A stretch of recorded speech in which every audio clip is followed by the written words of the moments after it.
Hello. Say hi if you're there or hashtag replay if you are on the replay.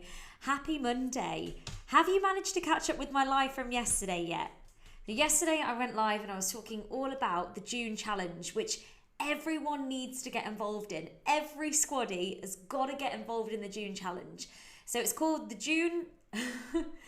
I'm laughing because I'm not sure if it's a word. The June Strength and Shaping Challenge. And it's the 3-2-1. Now, it's not just about improving your physical strength, but there's a huge element to improving your mental strength and really pushing yourself outside your comfort zone as well. So I'd massively, massively encourage you to sign up to it if you haven't already. Squaddies, it's totally free. I'm doing this for you. I'm doing it to keep you motivated, accountable, but also something that is one, going to change your body, but two, really going to push you outside your comfort zone in so many ways so you experience that true growth. So you get to the end of June and you can look back and be like, wow, I did that. I'm really proud of myself. I'm really freaking proud of myself. So that's what we want to achieve.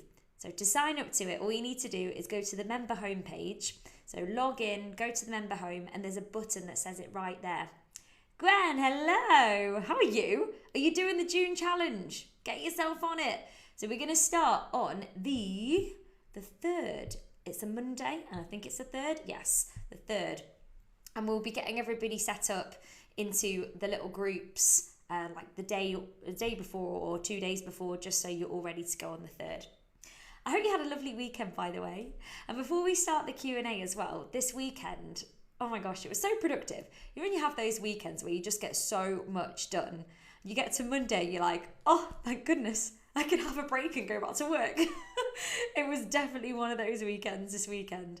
But what we did on Saturday is, well, one thing we did. We went to Kelham Hall, which is where we're hosting the Lorna Marie Fitness Retreat. It's just stunning. It's stunning. We got there and Will took his drone. So we're like, let's get some really cool footage so we can see like the whole of Kelham Hall. We pulled up and it started to rain. And Will was like, I can't get the drone out because you can't get it out in the rain. Like, oh no. It's like, it's fine. We'll just go into Kelham Hall. We'll get some photos of like the rooms that we're going to be in. And then we can do the drone stuff another time. Or hopefully when we come out, it'll stop raining. Anyway, it did stop raining. And we got some wicked footage. I can tell you now it's going to be such a great day.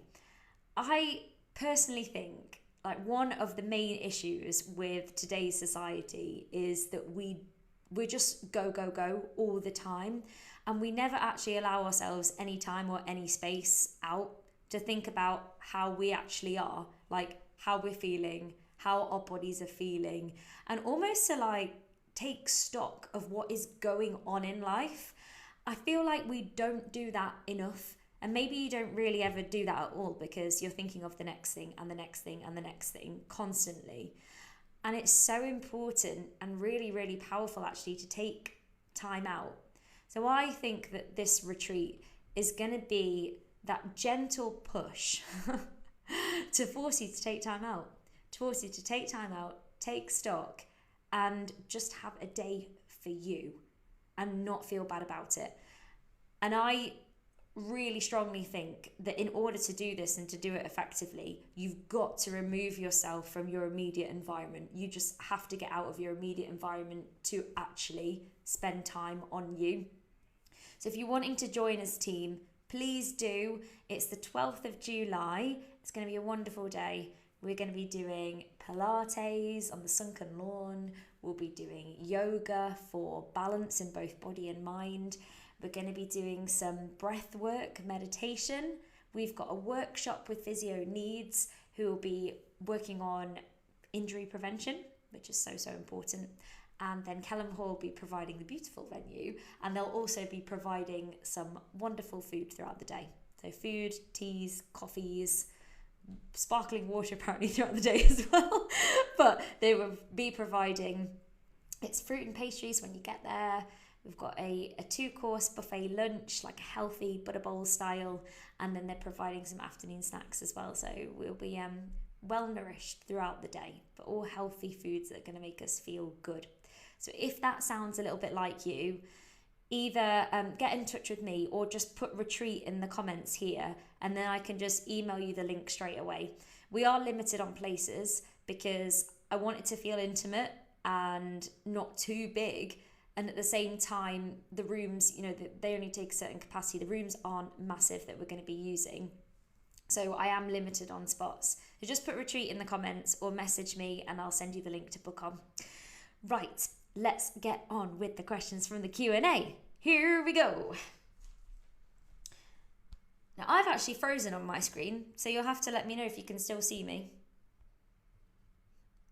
I'm just pulling the questions up so I can read them all off. And if you have any in the meantime, just holler, just shout. Oh, I can see myself. Oh yeah, that reminded me actually. So next Monday's bank holiday. I put a little poll in the group. Please let me know if you want to work out with me. I was like, I don't mind. I don't mind using my bank holiday to do a workout with my squaddies. In fact, I'll really enjoy it. But do my squaddies want to work out with me? Like, are you around? Are you around? Are you away? So let me know on that poll. I put an idea of what I was thinking of doing as well in terms of the workout. So just let me know. Questions. I'm still looking for the questions. Oh, here we are. Right, from the top. Question number 1. I'm doing pretty well for exercise at the moment, but my downfall is food. Just wondering what your opinion is on 16/8 fasting. If nothing else, I thought it would stop me snacking in the evening, and when I'm at work, I can't resist the treats in the staff room. I've always been size 10, and suddenly I'm definitely a size 12. I know body shapes change as we get older, but my tummy area has always been a problem area. I'm not aiming for a six-pack. I'd just rather not have a flabby tummy. Okay, let's break that down a little bit. So first of all, what is 16/8 fasting? 16/8 fasting is where you fast for a 16-hour period and then you have your food within an 8-hour period. For example, the most common would be people start their breakfast at like 12 and they'll finish eating by 8 p.m. Now, it just depends. The only reason that this kind of thing would ever work for weight loss is because you're in a calorie deficit. So calories out are greater than calories in. So you're basically not consuming as much. That's the only reason it would ever work. It works for some people because they're kind of creating that rule in their head that, okay, I'm not going to eat in that time. And it doesn't work for others.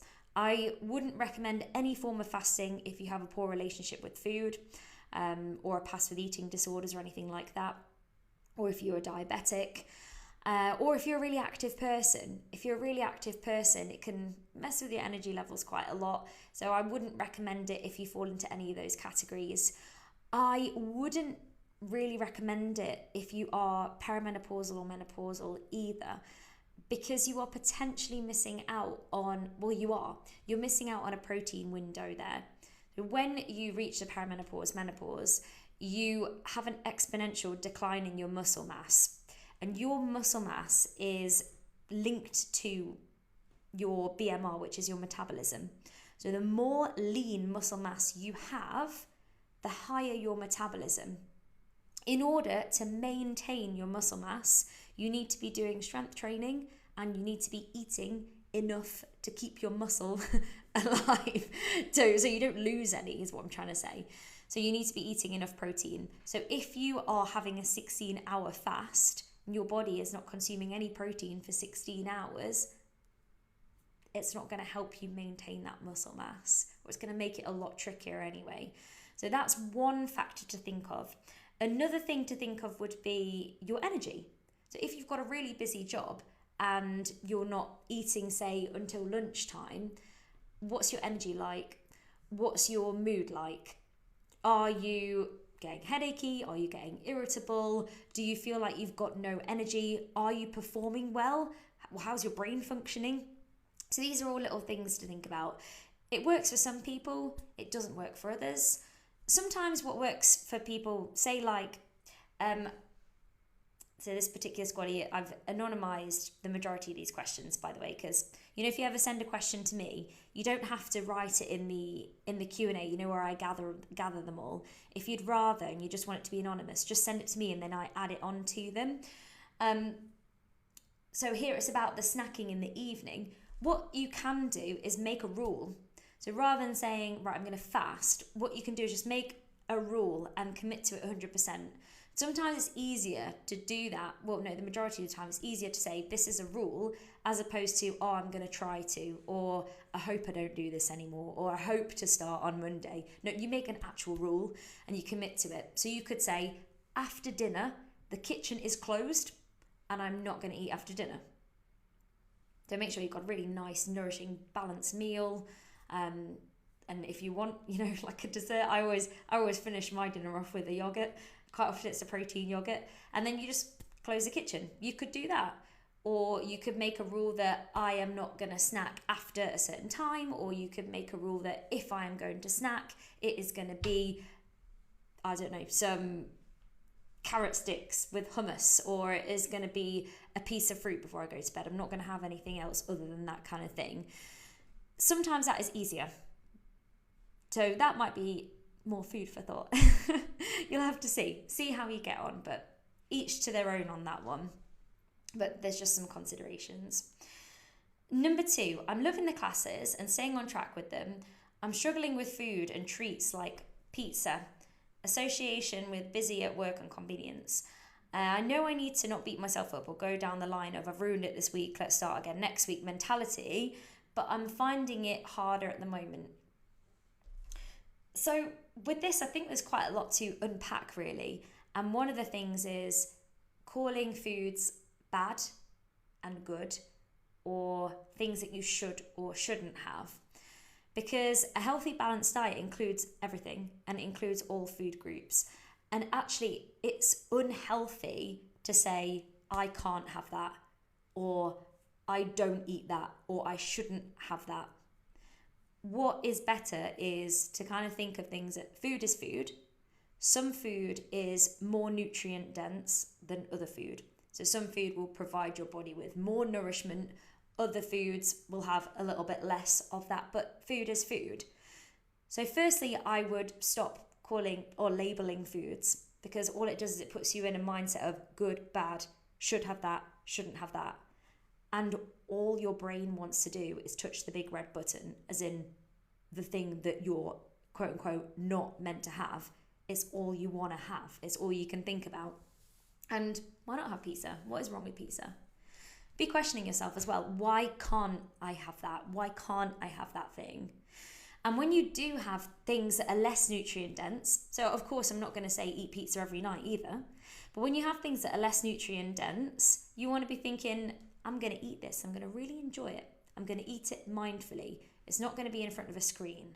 I'm going to take my time. I'm going to chew it properly. I'm going to taste it. And I'm not going to feel bad for having it. And I'm going to stop when I'm full.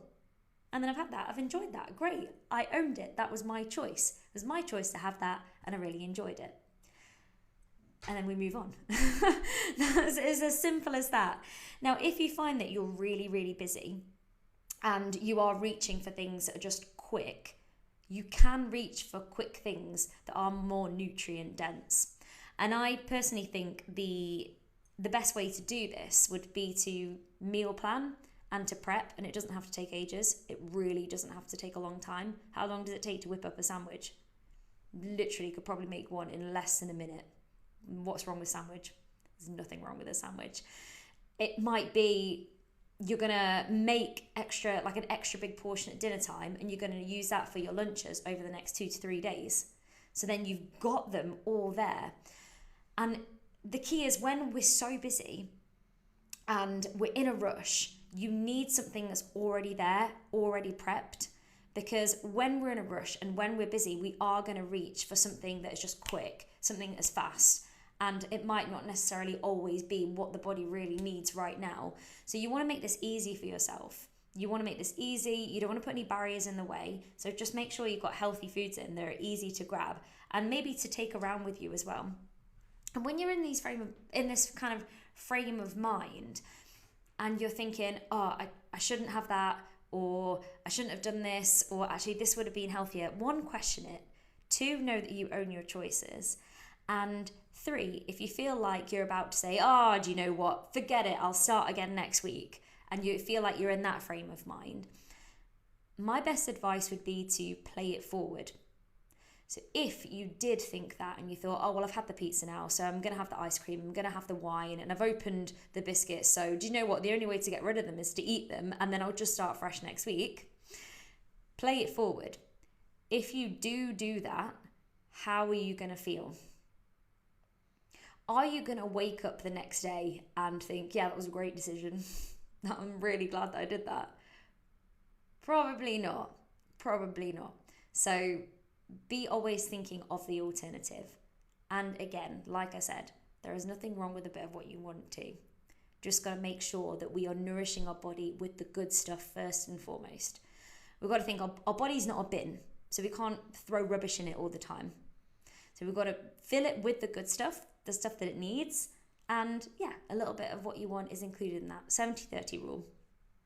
Okay, next question. Gwen, don't eat after 9. If you do, drink water or coffee and a cookie. That's my rule. I like that. I like that rule. I wouldn't be able to drink coffee after 9 though. I'd be buzzing unless it's decaf. I'd have a decaf. I'll be lying in bed with my eyes wide open. But yeah, do you know what? Everyone has their own little rules and little things that they do, or little habits. And if you feel like your habit isn't serving you right now, then you can just change it. But if it's working for you, then that's great. Question 3. I've noticed that if I eat dinner or a snack late in the evening, I wake up more starving hungry than if I eat earlier on. What's all that about? I mean, it could be a couple of things here. The one thing that springs straight to mind is if you eat like a big meal or something, say, really high in sugar or something high in carbs that then your body is going to be, converting to glucose and you get a sugar spike, you are probably going to be getting a sugar spike through the night and then a dip by the time you wake up in the morning. So that might be why you're feeling hungry. Another reason is it can disrupt your sleep. And if you have disrupted sleep, that can affect your hunger hormones, so ghrelin. I think I pronounced that right. I never know how to pronounce it, but ghrelin, anyway. That's your hunger hormone, so it tells your body that it's hungry and you need to eat, which is really useful, but not always. So that might be affected too with disturbed sleep. You may also find that your digestion isn't as good through the night, so you might not be absorbing nutrients as well, which might leave you feeling a little bit hungrier than you would have been. So it can be a few things at play here. I think the best thing to do is experiment with what is right for you and what works for you. Like some people can eat really late before they go to bed. I know that I am one of those people and it just doesn't really affect me too much. I try not to have a big meal before I go to bed, but sometimes I'll have like a little snack before I go to bed. Whereas Will, for example, if he does that, he just can't sleep. So he pretty much has his dinner, closes the kitchen. So you've got to find what works for you. And the only way to do that is to experiment a little bit and see what is right for you. But that's why. Next question. How many times a week should I be working out? Is working out every day healthy? Now, it depends what you mean by working out. Consistency is key when it comes to working out. So you've got to find a routine that works for you and just stick at that. That is the most important thing. I would say that if we're treating this as in like a workout, like a formal workout, like a class, I wouldn't be doing one every day. When you first begin with us, when you first start with us, we recommend that you do 3 workouts a week.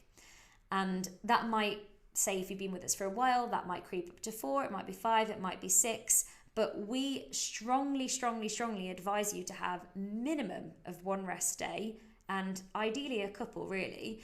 And on the rest days, it doesn't mean that you have to lie down on the sofa all day. It might mean that you do a stretch.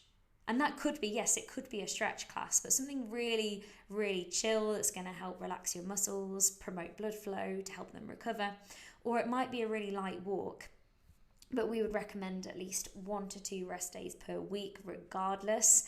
But you want to be looking at the recommendations really. So government guidelines are either 75 minutes of vigorous exercise, so that'll be things like HIIT, combat, aerobics, stronger, or 150 minutes of moderate exercise. So that might be your power walking classes, your Pilates, your Zumba, and to an extent, combat and aerobics, depending on how much you go for it, how much effort you put in. Generally, I'd put those more in the vigorous category, but it just depends on how much effort you put into them. Sometimes you can turn up and like do a class and go through the motions, and obviously that would be more moderate. Anyway, that's the government guidelines. But if you're nowhere near that at the moment, the best thing you can do is just start small and increase it over time. So you might start off with 3 workouts a week that are 10 to 15 minutes long. Do that for a couple of weeks, and then you might increase the duration to, okay, I'm going to do 15 to 20 minutes now. Or then you might say, do you know what, I'm going to add another workout in. But whatever you do, it's got to work with your routine.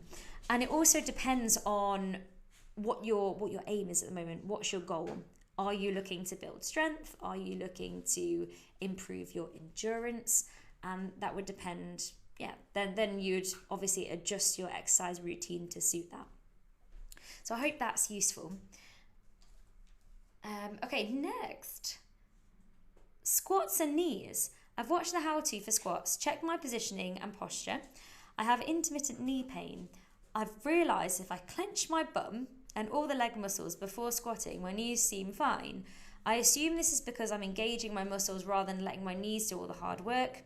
Is this what I should be doing, tensing and clenching my muscles in a squat? If that feels good for you and it feels good for your body and it stops your knee pain, yeah, absolutely. Yeah. In terms of activating the muscles, like even by standing, you are activating your legs and your glutes. So they're activated regardless anyway. Thanks, Will. Will's just come in. Will is currently doing some high-tech work, aren't you, Will? What do you mean? He's programming at the moment. Programming to make cool changes to something that I'm going to tell you about soon. He's just gone like this. But if it's helpful for you, yes. Like, we're activating our muscles by standing anyway. You're using your legs, you're using your glutes. But that extra activation, sometimes it can really, get your body into a good position, but also encourage that mind-body connection because you are actively squeezing and thinking about it.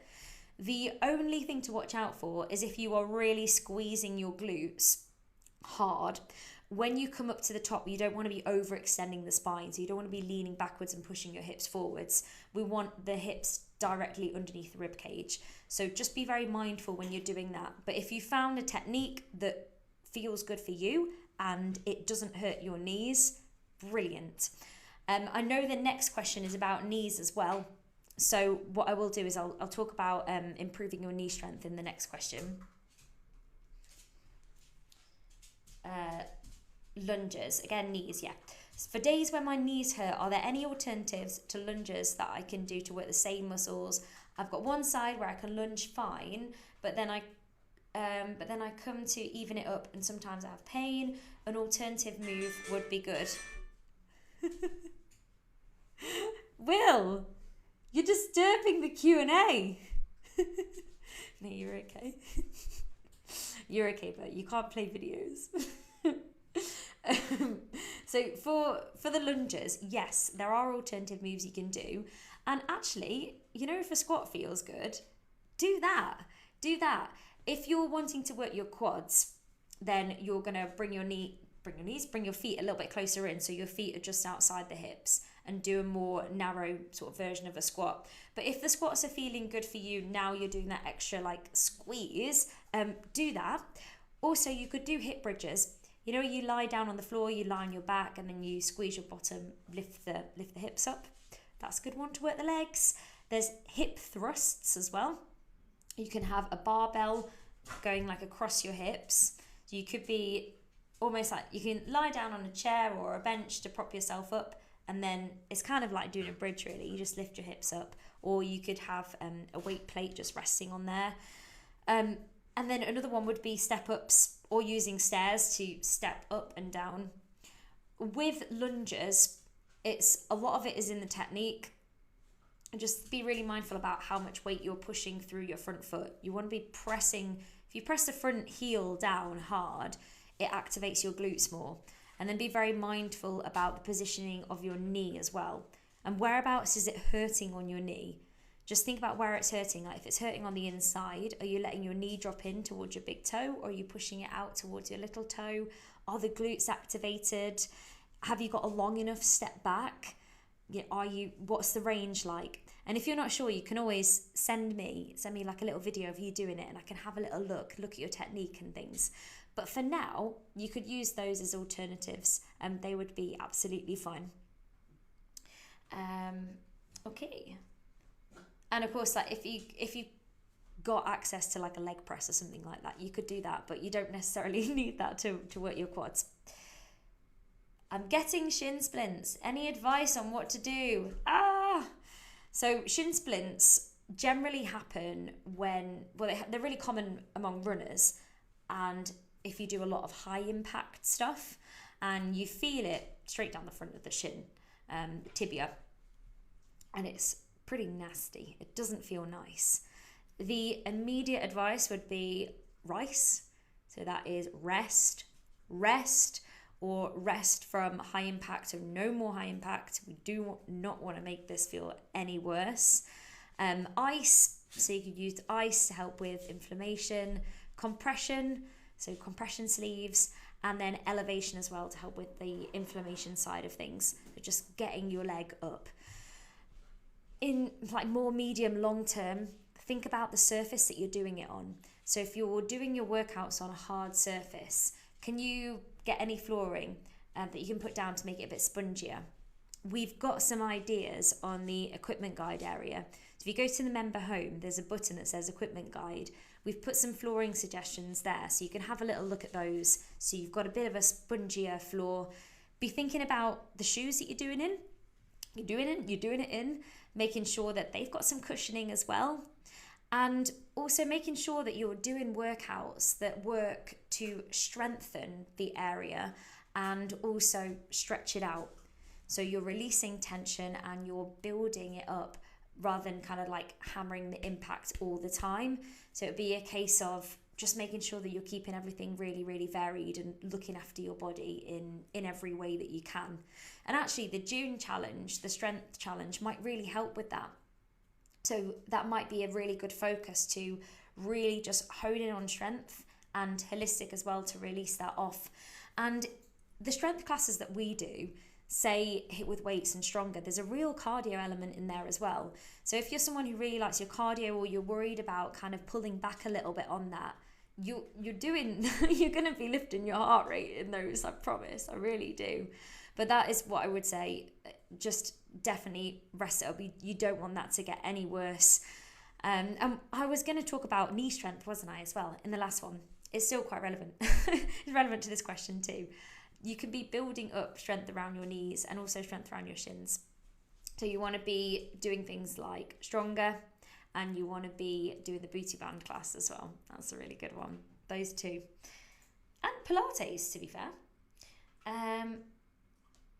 Next, my dietitian has recommended eating 4 to 6 times a day.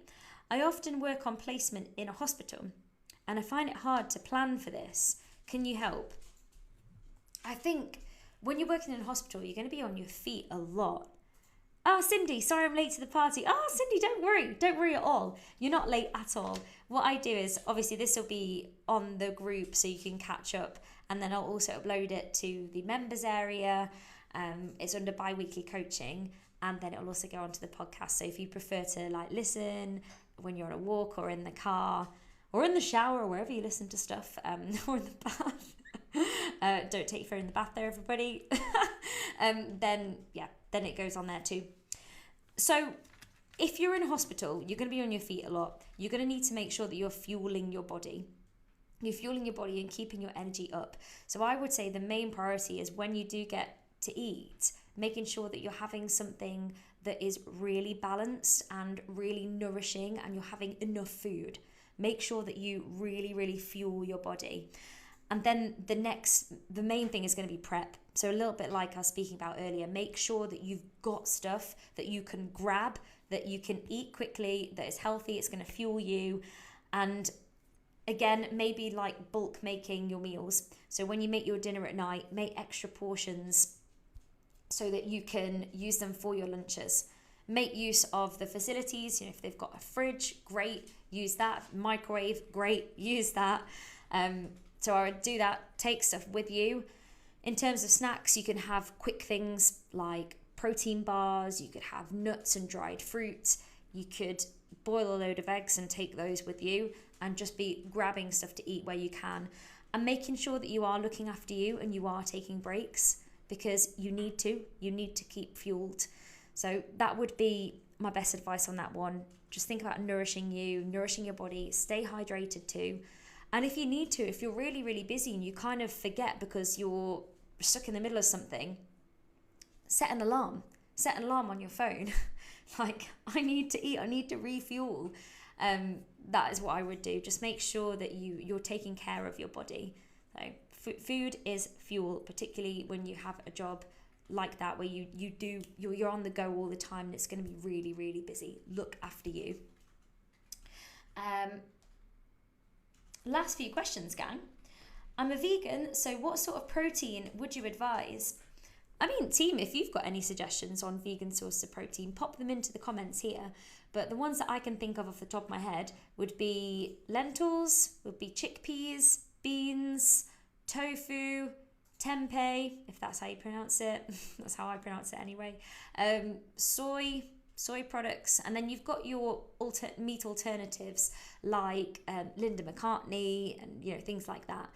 The only thing I would say about buying meat alternatives like Quorn and like Linda McCartney is I wouldn't over rely on them, because at the end of the day they are processed foods and we want to be eating more kind of from the ground. And I always like to think, kind of like, imagine what your grandma would eat, real foods. So that's the only thing I'd say about that. I just kind of wouldn't eat processed non-meat variations for every single meal. You want to be focusing more on the real foods. Another one might be quinoa or nuts and seeds, things like that. And if anyone else has got any more suggestions, please pop them in the comments. But there's quite a few to go out there already, isn't there? I want to join in with the strength challenge, but I don't have any weights or a budget to buy some. What would you recommend? So with the strength challenge, yes, ideally we would have weights or something that we can hold on to, something we can use for resistance. I would recommend getting a booty band, so you can get them for like $5.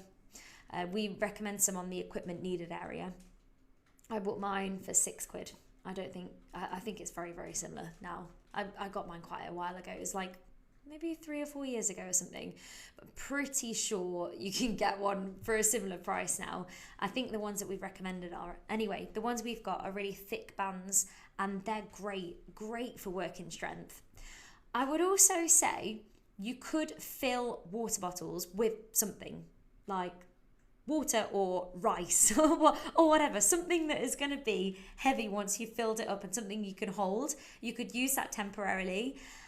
And you can get hand weights pretty decently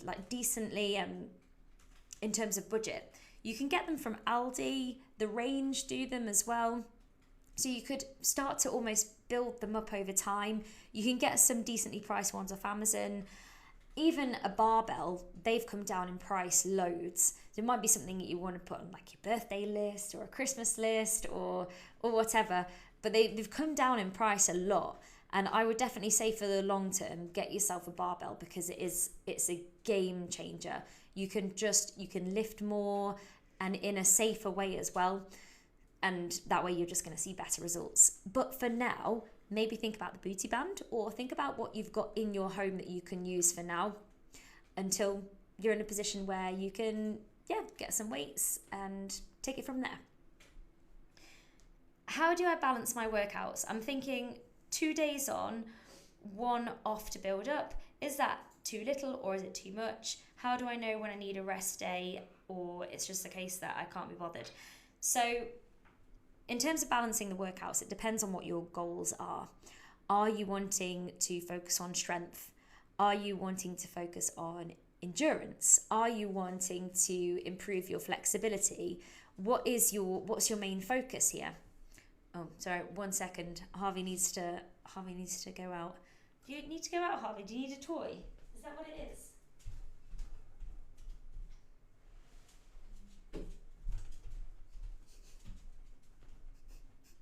I'm back. He wanted the door open. He wants to go and get a toy, Will. Oh. Yeah, you know. Will sat there with his headphones on. Go on, Will, be on duty. Look, he needs a playmate. He needs a playmate. Yeah. Off you go. Yeah, I'm on the last question. I'm on the last question, boys. So it depends on your main focus right now. If it's just like all round health and well-being, you want it all, then balance it out. And that is what I'd always recommend anyway. And that's why the journal is set out like it is as well. So you can see that, you can actually see and plan ahead. And it depends on how your body responds. So going back to earlier when I was talking about how much should we be working out? Should we be working out every day? We always recommend 3 workouts when you first start. And then you might want to build it up over time, or you might just want to stay with 3 consistently. But I would start with 3 and see how your body feels and how your body responds. You'll know if you need a rest day, if your body is seriously aching, or you might just need to switch your workout up. And this is where I think planning ahead comes in. So if you have a range, if you say, okay, my minimum is going to be 3 classes over the whole week. If I can, I'm going to do 5. Let's say you're going to do 3 and you're going to do 5 short ones or something like that, if you can. You plan your 3 in your journal. They're your non-negotiables. You're going to show up for you. The other 2 are like bonuses if you can do them, if you want to do them.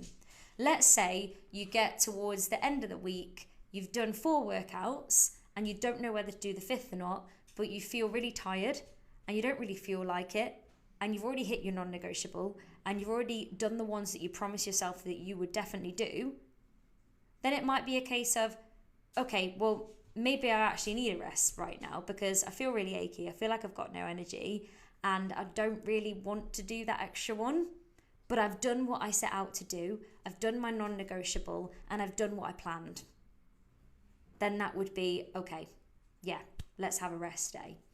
Or you might get to the end of the week and you've done your 4 workouts and you feel great, and actually, I might just do the 5th one, or I'll do the warm-up and see how I feel. 9 times out of 10, by the time you've done the warm-up, then you feel like you're in it, you're ready. Or if you do the warm-up and you're on your 5th workout and you think, I don't actually feel any better, I don't want to do this, then you can stop. So that is how I would kind of judge it. And if you're overtraining, if your appetite drastically changes, or if you get niggles that you just can't get rid of, or your mood changes, or you find that you're not sleeping well anymore, or you don't want to do the workouts that you normally really, really want to, or you just feel absolutely exhausted and drained, that is when you start to tap into overtraining, and that's not something that we want either. So my best advice is always to build it up, and to build it up gradually, and to make sure that you're getting minimum of 1 rest day a week.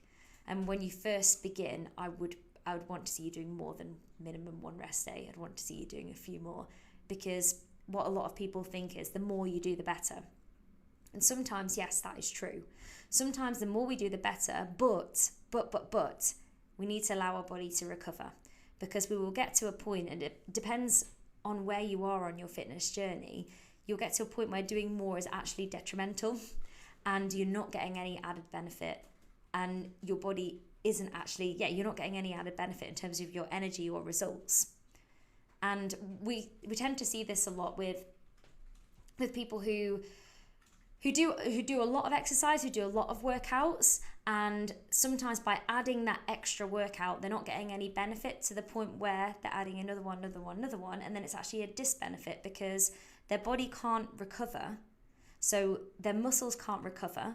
So they're not seeing the results from their workouts that they want to see, or they feel like they should be seeing, because their body literally can't recover. so they're not getting that muscular tone that they feel like they're working so hard to get. So it's all about getting that balance, and the only way you learn to do that is through kind of experimenting and just really building it up gradually. Like, granted as well, some people might have been with us for a really long time, their bodies kind of bounce back because it's what they're used to, they're so used to doing it, and they've got a real good routine and they do a lot each week. Well, that's fine, that's great, it's what they're used to. But sometimes, you know, there is this law of diminishing returns that does happen. So the more the better, the more the better, the more the better. I'm talking about with adequate rest in between, until you reach a peak where an extra class doesn't make any difference, until actually an extra class has a detrimental effect and we just tap into that overtraining side. And the point where you reach that will depend on you as a person. It will depend on other things you've got going on in your life, other stresses, the chapter of your life that you're in right now, and what you're used to. So it really, really depends. There's no one size fits all. So I hope that's useful, and I hope that is some food for thought as well. Well, gang, that concludes the questions. I hope that was helpful tonight. Please do let me know. And if you're just tuning in now, go back to the beginning as soon as I've uploaded this live and watch the beginning part. Make sure you sign up for the June challenge. Everyone should be in for the June challenge to push themselves really physically and mentally outside your comfort zone. And I'm not talking about killing ourselves here. I'm talking about doing something to prove to yourself that you are stronger than you think you are in so many ways. So everyone get signed up to the June challenge, or squaddies. Head to the member homepage and click that button. And if you are feeling like you just need a day to be taken out of your environment right now, a day for a pause and a day just to kind of take stock on everything, a day for you, then come and join us on the retreat. Comment retreat, I'll send you the link. And that is all from me, team. I will see you soon. I am going to go and see where the boys are at now. Anyway, take care, everyone. Have a good night.